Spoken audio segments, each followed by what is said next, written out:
Hello mga kabudol! May overnight nga kami ngayon ng aking mga kasamahan dito sa SM Batangas at andito nga kami ngayon sa Carlito and Evangeline Resort. At pagkadating nga namin, nag-aantay na nga sa amin ng may-ari. Talaga naman napakabait nga dahil wala nga talaga silang overnight dahil nga sa amin, pina-open nila ito. At pagdating ko nga nakita ko nitong aking kasamahan at ang kanyang baby na sobrang bait na yan na si Ethan. At syempre yung nag-iihaw namin nakasamahan din. At maya-maya nga na pagdatingan na rin mga kasamahan namin mga beshi wap. At tingnan mo mga beshi kong ito, talagang mas sexy pa nga sa amin ay kinama na ina. Ay tingnan mo naman nga aring isa may pakindat pa. Pag sa sexy na LJ, tingnan mo naman. Ay! Kita mo mag-are. Kumusta dyan? Si Yummers.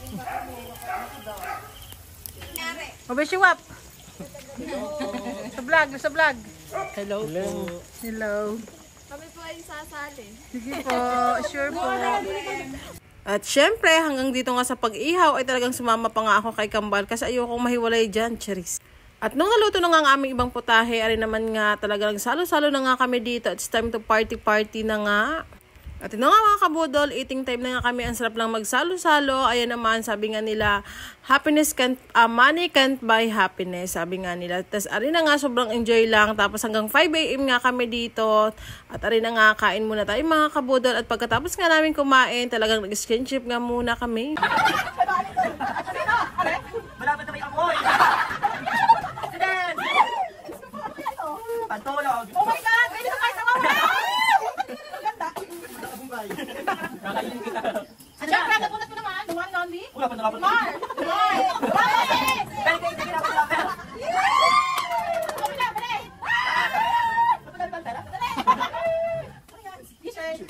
Siyempre, that's Mar! Dahil mga beshi pa kayo. Hindi tumanda eh.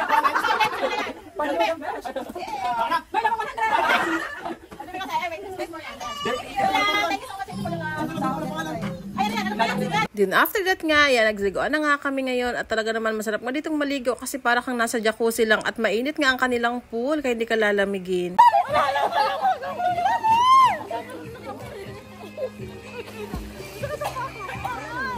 Bawin mo na daw sa vlog!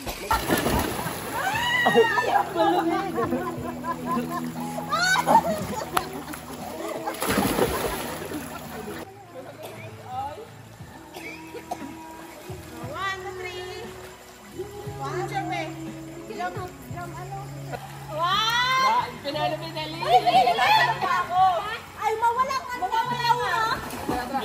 1, 2, 3.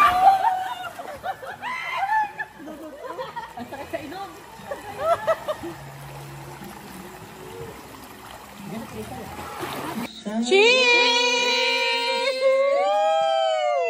Walang magbabago sa pamilyang ito. Walang bagong taon. Sino ka sa ano? Pwede yung ano? Pwede yung bra? Pwede kang walang bra, Betty. Pwede kang walang bra. Kaya bago umuwi siya. Hindi naman naman yung Ayan na.